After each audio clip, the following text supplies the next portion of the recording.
Hello students, स्वागत है आप सभी का आज के एक नए सेशन में। तो आज हम डिस्कस करने वाले हैं क्लास 10th की जो हमारी साइंस चल रही थी उसका चैप्टर 1 का जो हमारा टॉपिक था रासायनिक अभिक्रिया तथा समीकरण। ठीक है, उसके बारे में आज हम डिस्कस करेंगे। तो आज का सेशन बहुत ही धमाकेदार रहेगा। देखिए, अगर आप क्लासेस को मन लगाकर देखते हैं ना, तो इस बात की गारंटी, ये गारंटी मैं खुद अपनी तरफ से नहीं बल्कि हमारी क्लास आपको देगी कि आप पेपर में जलवा दिखा देंगे। आपका जलवा होगा, आप हर एक क्वेश्चन को बहुत ही बेहतरीन ढंग से करेंगे और अच्छे मार्क्स लाएंगे। विज्ञान में तो आपके 100 में 95 आपको हर हालत में फोड़ने हैं, इस बात की हमें उम्मीद है। और आप रेगुलर क्लासेस को देखें, और अगर आपको किसी भी तरीक़ा का कोई डाउट है मन में तो आप कमेंट कर कर पूछ सकते हैं। ठीक है, तो आज का जो हमारा टॉपिक है वो रहेगा उपचयन तथा अपचयन अभिक्रिया। देखिए, पिछले लेक्चर में हमने द्विवस्थापन अभिक्रिया के बारे में बताया था। इसमें आज हम डिस्कस करेंगे उपचयन और अपचयन। उपचयन और अपचयन अभिक्रियाएं। ठीक है, अभी उपचयन और अपचयन अभिक्रिया क्या होती हैं आपके लिए सुनने में बहुत ही अजीब लग रहा होगा, लेकिन जब आप क्लासेस को देखोगे तो आपका सारा डाउट क्लियर हो जाएगा। तो देखिए, उपचयन और अपचयन का, देखिए उपचयन को इंग्लिश में कहते हैं ऑक्सीडेशन और अपचयन को कहते हैं रिडक्शन। क्या कहते हैं? रिडक्शन। इंग्लिश में उपचयन को क्या कहते हैं? ऑक्सीडेशन, और इससे कहते हैं रिडक्शन। ठीक है, अभी ये उपचयन और अपचयन क्या होता है, अगर आपने आज तक कुछ भी नहीं पढ़ा है तो आप टेंशन ना लें, आपको ये टॉपिक 100% समझ में आएगा। तो देखिए, उपचयन हम एक तरफ लिखते हैं उपचयन। उपचयन, बस आपको एक चीज़ याद रखनी है, जो उपचयन होता है ना वो ऑक्सीकरण कहलाता है। क्या होता है? ऑक्सीकरण। उपचयन को हम क्या कहते हैं? ऑक्सीकरण। अगर कोई चीज़ किसी चीज़ का ऑक्सीकरण हो रहा है तो हम कहेंगे कि उसका उपचयन हो रहा है। ठीक है, और दूसरी तरफ लिखेंगे हम अपचयन। देखते हैं अपचयन। अब ये उपचयन और अपचयन क्या होता है, देखिए सिंपल आपको याद रखना है, उपचयन और अपचयन आपस में उल्टे होते हैं। उपचयन और अपचयन आपस में डायरेक्टली इन्वर्सली प्रोपोर्शनल होते हैं। या कह सकते हैं हम कि उपचयन का उल्टा अपचयन होता है, अपचयन का उल्टा उपचयन होता है। ठीक है, यानी ये गरीब है तो ये अमीर होगा, है ना। अब देखिए क्या होता है ऑक्सीकरण। हम ये कॉलम खींचते हैं, इनमें कुछ डिफरेंस भी आपको बताएंगे। इसे रिडक्शन कहते हैं, रिडक्शन। ठीक है, और इसे ऑक्सीडेशन कहते हैं, ऑक्सीडेशन। अब ये समझिए ध्यान से। देखिए, अगर किसी यौगिक में या अणु में ऑक्सीजन जुड़ रही है, ऑक्सीकरण से याद रखना है आपको, यदि किसी चीज़ में ऑक्सीजन जुड़ रही है तो इसका मतलब यह है उसका ऑक्सीकरण हो रहा है। सिंपल तरीका है याद रखने का, अगर किसी यौगिक अथवा अणु में ऑक्सीजन जुड़े तो उसे हम क्या कहेंगे? उसका ऑक्सीकरण हो रहा है। ऑक्सीकरण का मतलब सिंपल ये है, देखिए ऑक्सीजन से अगर कोई अणु या परमाणु रिएक्शन करे और नया पदार्थ बन जाए ऑक्सीजन के रूप में तो उसे हम उपचयन कहते हैं। ठीक है, देखिए ध्यान से, अभी आपको एग्जाम्पल करवाएंगे फिर समझ में आएगा। यदि किसी पदार्थ, यानी कि पदार्थ ही लिखेंगे हम, चाहे वो यौगिक हो चाहे वो तत्व हो या अणु हो, कुछ भी हो, में ऑक्सीजन जुड़ जाए, ऑक्सीजन जुड़ जाए तो उसे क्या कहेंगे हम? ऑक्सीकरण। अब ये इसका ठीक उल्टा कर लो, यदि किसी पदार्थ से ऑक्सीजन हट जाए तो हम उसे अपचयन कहेंगे। ठीक है, दूसरा देखिए, यदि किसी पदार्थ से हाइड्रोजन निकले तो उसे भी हम अपचयन कहेंगे, वो सॉरी ऑक्सीकरण कहेंगे। और दूसरा, यदि किसी पदार्थ में हाइड्रोजन H2 जुड़े, हिंदी में लिखते हैं हाइड्रोजन जुड़े, तो उसे हम क्या कहेंगे, अपचयन। ठीक है।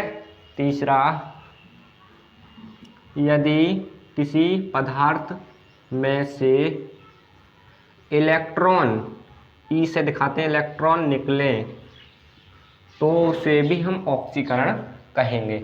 और इसमें क्या होगा, इलेक्ट्रॉन जुड़ेंगे, में इलेक्ट्रॉन जुड़े। ठीक है, ये आप समझ रहे हैं। 3 चीजें आपको याद रखना है। यदि किसी पदार्थ में ऑक्सीजन जुड़ रही है तो उसका ऑक्सीकरण हो रहा है, अगर हाइड्रोजन निकल रही है तब भी उसका ऑक्सीकरण हो रहा है, इलेक्ट्रॉन निकल रहे हैं तब भी उसका ऑक्सीकरण हो रहा है। ठीक, इसका उल्टा कर लीजिए, यदि किसी पदार्थ में ऑक्सीजन जो है वो निकल रही हो तो उसे हम अपचयन कहेंगे, हाइड्रोजन जुड़ रहा हो तो उसे अपचयन कहेंगे, इलेक्ट्रॉन जुड़ रहा हो तो उसे अपचयन कहेंगे।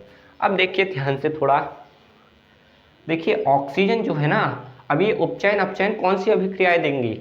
देखिए ये उपचयन अपचयन आप किस में देख पाएंगे। देखिए आपको एक चीज याद रखनी है, देखिए ठोस अवस्था में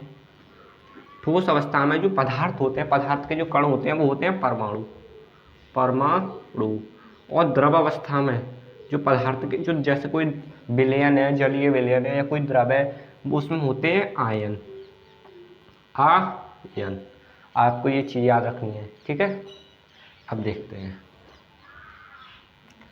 अब समझते हैं इसको एग्जाम्पल से। देखिए ध्यान, देखिए जब जो कॉपर है, कॉपर तो जानते होंगे, कॉपर CO2 ऑक्सीजन से क्रिया करता है, जब कॉपर ऑक्सीजन से क्रिया करता है, या फिर हम कह सकते हैं जब कॉपर का दहन किया जाता है तो कॉपर ऑक्साइड बनता है, कॉपर ऑक्साइड। इसे क्या कहेंगे, कॉपर ऑक्साइड। अब इस अभिक्रिया को आप ध्यान से देखिए, जब कॉपर का जब दहन किया गया, कॉपर को जब जलाया गया या कॉपर को गर्म किया गया तो क्या हुआ, ये कॉपर था वो कॉपर ऑक्साइड में बदल गया। यानी कि जो कॉपर कैसे रंग का होता है, भूरे रंग का। ठीक है, जब इसका दहन होता है या फिर कह सकते हैं जब ये ऑक्सीजन से क्रिया करता है तो कॉपर ऑक्साइड बनाता है, और ये कॉपर ऑक्साइड होता है काले रंग का। ठीक है, तो आपने इस अभिक्रिया में देखा कि कॉपर में यहाँ आकर ऑक्सीजन बढ़ गई, यानी कि कॉपर में ऑक्सीजन जुड़ गई, तो हम कह सकते हैं कि कॉपर का ऑक्सीकरण हो गया। क्या कहेंगे हम, कॉपर का ऑक्सीकरण हो गया। देखिए हम लिखते हैं कॉपर का क्या हुआ, ऑक्सीकरण, या फिर हम कह सकते हैं कॉपर उपचयित हो गई, कॉपर क्या हो गई, उपचयित। ठीक है, दूसरी अभिक्रिया देखते हैं। मान लीजिए H2S क्या है, सल्फ्यूरिक, वो हाइड्रोजन डाइसल्फाइड। ये क्या है, हाइड्रोजन डाइसल्फाइड।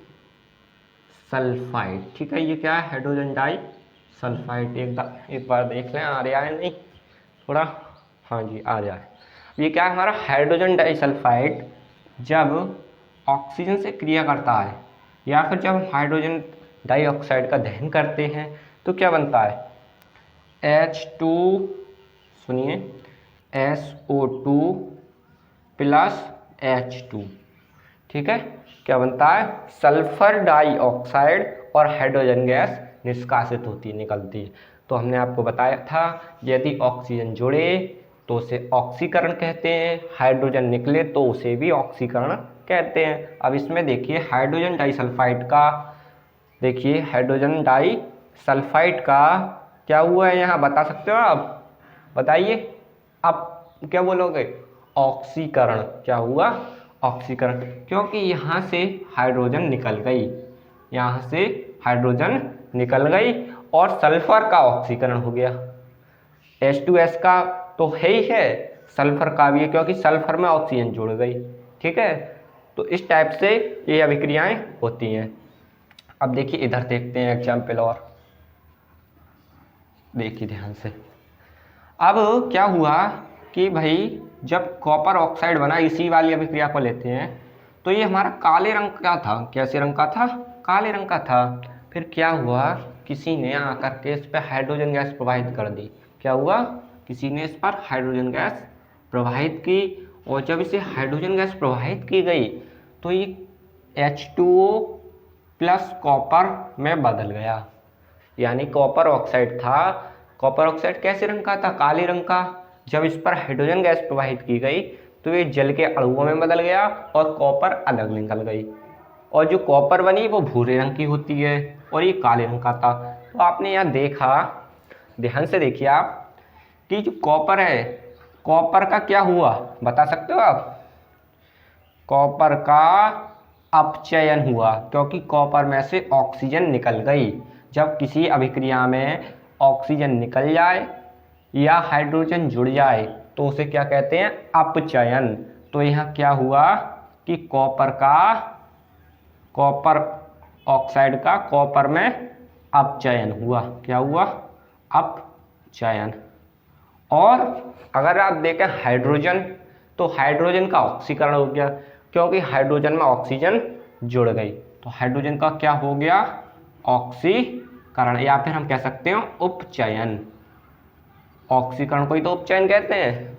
तो आपने देखा कि कॉपर ऑक्साइड का कॉपर में अपचयन हुआ, और हाइड्रोजन डाइऑक्साइड यानी कि जल में उपचयन हुआ। तो इस हिसाब से हमारी जो अभिक्रियाएं होती हैं वो अपचयन और उपचयन होती हैं। अगर किसी में उपचयन हो रहा है तो समझ जाइए उसमें ऑक्सीजन जुड़ेगी, हाइड्रोजन निकलेगी। किसी में अपचयन हो रहा है तो समझ लीजिए उसमें से ऑक्सीजन निकली है, हाइड्रोजन जोड़ी है। तो आप यहाँ देखते हैं। अब बात आती है भाई आपकी, ये उपचयन और अपचयन दोनों अभिक्रियाएं हो रही हैं। इस अभिक्रिया में ध्यान से देखिए, एक अभिक्रिया और समझाएंगे आपको, फिर आपको समझ में आएगा। देखिए, जो जिंक कार्बेट, ये कहा ZnC, इसे कहेंगे जिंक कार्बेट। जिंक कार्बेट जब ऑक्सीजन से क्रिया करता है तो क्या बनाता है? Zinc plus zinc oxide plus, देखिए ध्यान से, CO, कार्बन मोनोऑक्साइड। ये अभिक्रिया देखिए ध्यान से, ये जिंक कार्बन कार्बेट है। जब इसका दहन होता है या फिर जब ये ऑक्सीजन से अभिक्रिया करता है तो zinc oxide plus carbon monoxide बनाता है। CO क्या होता है? Carbon monoxide. ये आपको लिखते रहना है, ठीक है। अब इस अभिक्रिया को ध्यान से देखिए, इसमें आप देखेंगे तो जिंक कार्बोनेट, जिंक का जिंक ऑक्साइड में क्या हुआ? उपचयन। उपचयन क्या हुआ? उपचयन। यहाँ जिंक था, जिंक का जिंक ऑक्साइड में क्या हो गया? उपचयन, ठीक है। और कार्बन का भी कार्बन ऑक्साइड मोनोऑक्साइड में क्या हुआ? उपचयन, क्योंकि यहाँ ऑक्सीजन जुड़ी। तो आपने देखा कि जिंक का जिंक ऑक्साइड में उपचयन हुआ, कार्बन का कार्बन ऑक्साइड में उपचयन हुआ। तो इस हिसाब से जो अभिक्रियाएं होती हैं, ठीक है। और अभिक्रियाएं देखते हैं। देखिए, इसे मिटा देते हैं। अब पहले बात इसी अभिक्रिया की करते हैं जो यहाँ लिखी हुई है। देखिए, ये अभिक्रिया नहीं, रेडॉक्स अभिक्रिया कहलाती है। ये हमने अभिक्रिया लिखी है यहाँ, ये इसमें आप देख रहे होंगे कि उपचयन भी हो रहा है और अपचयन भी हो रहा है। तो ऐसी अभिक्रिया जिसमें अपचयन और उपचयन दोनों होता है, उसमें उस अभिक्रिया को हम रेडॉक्स अभिक्रिया कहते हैं, रेडॉक्स अभिक्रिया कहलाती है। तो ये अभिक्रिया हमारी क्या है? रेडॉक्स अभिक्रिया है, ठीक है। अब हम रेडॉक्स अभिक्रिया की परिभाषा लिखते हैं, फिर आपको ये एग्जाम्पल उतार लेना है।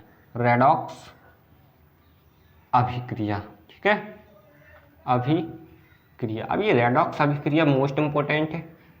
ऐसी अभिक्रिया, देखिए ये रेडॉक्स अभिक्रिया नहीं, आपको पेपर में 100% मिलेगी, और इस बात की गारंटी, अगर आपने इसको अच्छे से समझ लिया है तो आप पेपर में जलवा मचा दोगे। देखिए, रेडॉक्स अभिक्रिया समझ गए होंगे आप। ऐसी अभिक्रिया